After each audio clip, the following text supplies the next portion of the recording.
समाधि स्थल किसका बनना चाहिए, इस पर गंभीर चर्चा जरूरी है। क्या उस व्यक्ति का सम्मान होना चाहिए जिसके 10 वर्ष के कार्यकाल में 10 लाख करोड़ का घोटाला हो गया, 70,000 करोड़ का कॉमनवेल्थ घोटाला, 1,76,000 करोड़ का 2G घोटाला, 1,86,000 करोड़ का कोयला घोटाला। अगर आप पूरा देखें 2004 से 2014 तो लगभग 10 लाख करोड़ का घोटाला हुआ और भी बहुत सारे घोटाले हुए।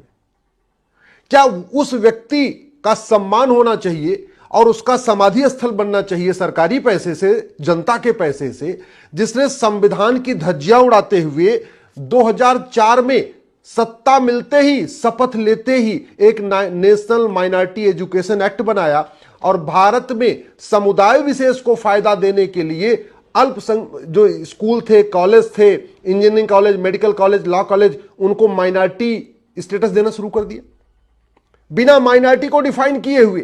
कौन होगा माइनॉरिटी, 1% वाला, 0.5% वाला, वो डिफाइन नहीं किया। न भारत के संविधान में माइनॉरिटी डिफाइन है, न 2004 में कानून बनाते समय माइनॉरिटी को डिफाइन किया गया। इसके बावजूद सारी यूनिवर्सिटीज को, कॉलेजेस को, engineering college, medical college, law college को माइनॉरिटी का स्टेटस देना शुरू कर दिया। क्या उस व्यक्ति को सम्मान मिलना चाहिए जिसने पहली बार एक समुदाय विशेष को फायदा पहुंचाने के लिए भारत में माइनॉरिटी अफेयर मिनिस्ट्री की शुरुआत किया? पहली बार भारत में माइनॉरिटी अफेयर मिनिस्ट्री 2006 में बनी है। उसके पहले तक केवल सोशल जस्टिस मिनिस्ट्री हुआ करती थी, जिसको कहते थे सामाजिक न्याय मंत्रालय। सभी गरीबों का कल्याण उसी के जरिए होता था। लेकिन 2006 में पहली बार के रहमान खान साहब को अल्पसंख्यक कल्याण मंत्री बनाया गया और अल्पसंख्यक कौन होगा किसी को नहीं पता, और यह काम किया गया था केवल तुष्टीकरण करने के लिए। क्या वो व्यक्ति सम्मान का अधिकारी है जिसने कहा था कि भारत के संसाधनों पे पहला हक एक समुदाय विशेष का है? क्या वो व्यक्ति सम्मान का अधिकारी है जिसने 2010 में विदेशी फंडिंग कराने के लिए एफसीआरए कानून बनाया?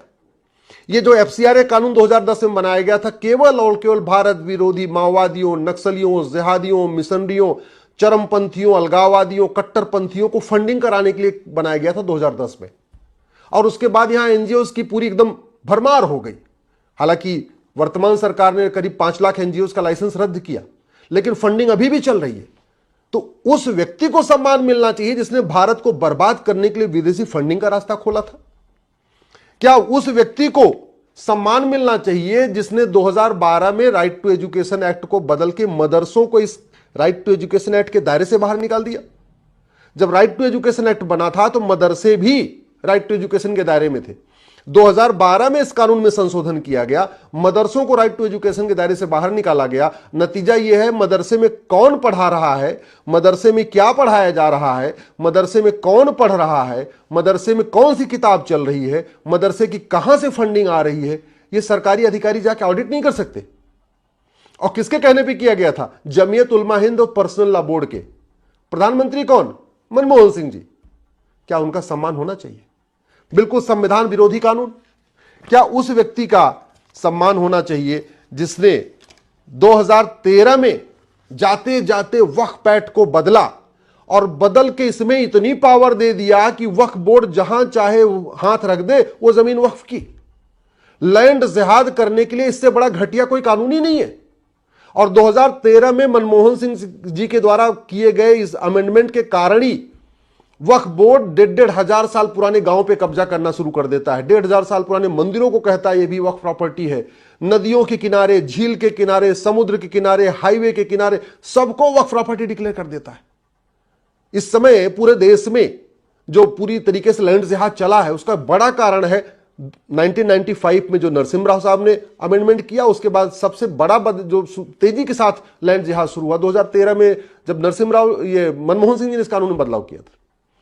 क्या उस व्यक्ति को सम्मान मिलना चाहिए जिसने 2013 में दिल्ली की प्राइम करोड़ों की लैंड को वक्फ प्रॉपर्टी को दे दिया, वक्फ बोर्ड को दे दिया?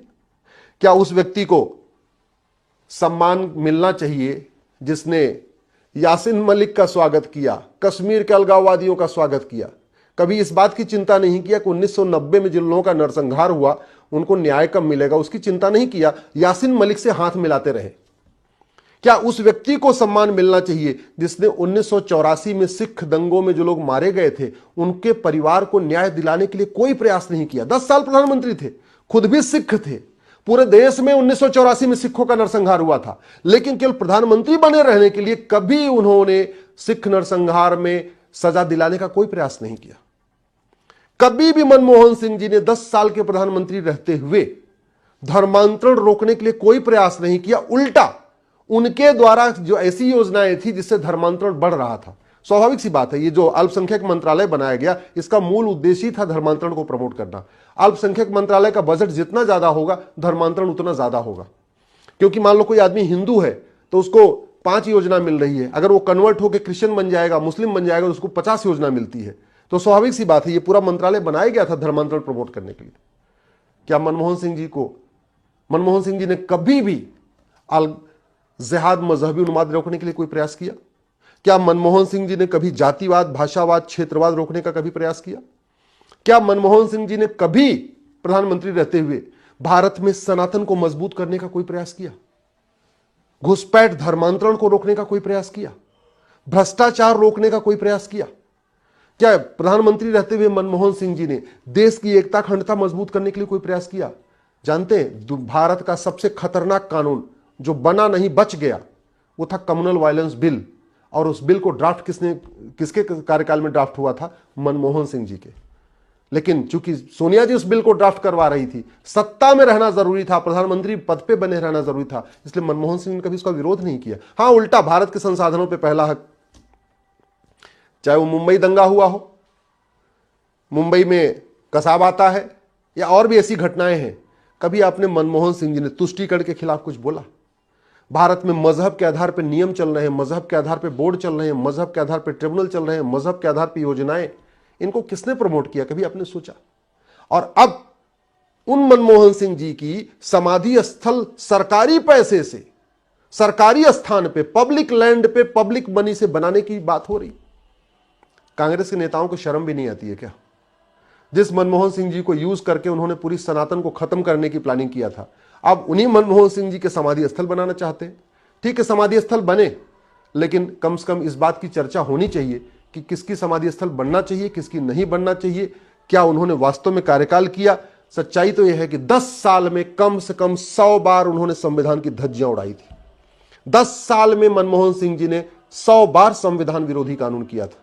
कई कानूनों को तो मैंने खुद भी चैलेंज किया हुआ है, लेकिन इस बात पे अब निष्पक्ष चर्चा होनी चाहिए। प्रत्येक प्रधानमंत्री के कार्यकाल पे क्या हो रहा है, इस पे निष्पक्ष चर्चा जरूरी है।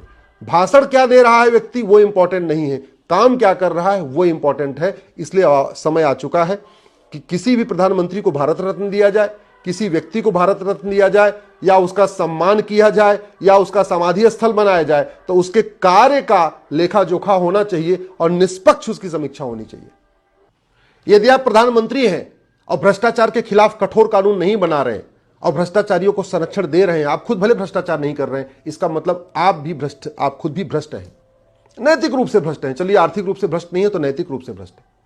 यदि आप प्रधानमंत्री हैं, आपके पास शक्ति है, आप अपराध रोक सकते हैं, धर्मांतरण रोक सकते हैं, घुसपैठ रोक सकते हैं, लेकिन आप चुपचाप बैठे हुए हैं, शांत होकर देख रहे हैं, इसका मतलब आप घुसपैठियों के समर्थक हैं, मिशनरियों के समर्थक हैं, जिहादियों के समर्थक हैं। यदि आप प्रधानमंत्री हैं और आप कानून को नहीं बदल रहे भारत को सुरक्षित करने के लिए, इसका मतलब आप चाहते हैं कि भारत असुरक्षित हो जाए। यदि आप प्रधानमंत्री हैं, आपके पास पूरा अधिकार है, पूरी शक्ति है, आप नियम कानून को बदल के भारत में घूसखोरी, कमीशनखोरी, जमाखोरी, मिलावटखोरी खत्म कर सकते हैं, कालाबाजारी खत्म करवा सकते हैं, नशा तस्करी खत्म करवा सकते हैं, मानव तस्करी खत्म करा सकते हैं, लेकिन आप शांत बैठे हैं, इसका मतलब आप चाहते हैं कि नशा तस्करी से भारत बर्बाद हो जाए, मानव तस्करी चलती रहे, सब घुसपैठ भी चलती रहे, धर्मांतरण भी चलता रहे। अगर आप सक्षम हैं, आप प्रधानमंत्री हैं और फिर भी आप शांत होकर बैठे हुए हैं, गुडी गुडी खेल रहे हैं, केवल वोट की खातिर, केवल सत्ता पे बने रहने के लिए, तो आप सम्मान के अधिकारी नहीं हैं। आपका समाधि स्थल नहीं बनना चाहिए, सार्वजनिक स्थान पे तो बिल्कुल नहीं बनना चाहिए, सार्वजनिक पैसे से बिल्कुल नहीं बनना चाहिए।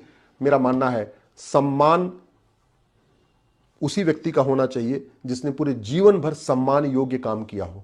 तुष्टीकरण करने वालों का, भ्रष्टाचारियों का समर्थन करने वालों का, आतंकवादियों, जिहादियों, माओवादियों, नक्सलियों का समर्थन करने वालों का न सम्मान होना चाहिए, न उनको किसी भी प्रकार का एवार्ड, चाहे पद्म भूषण हो चाहे पद्म विभूषण हो।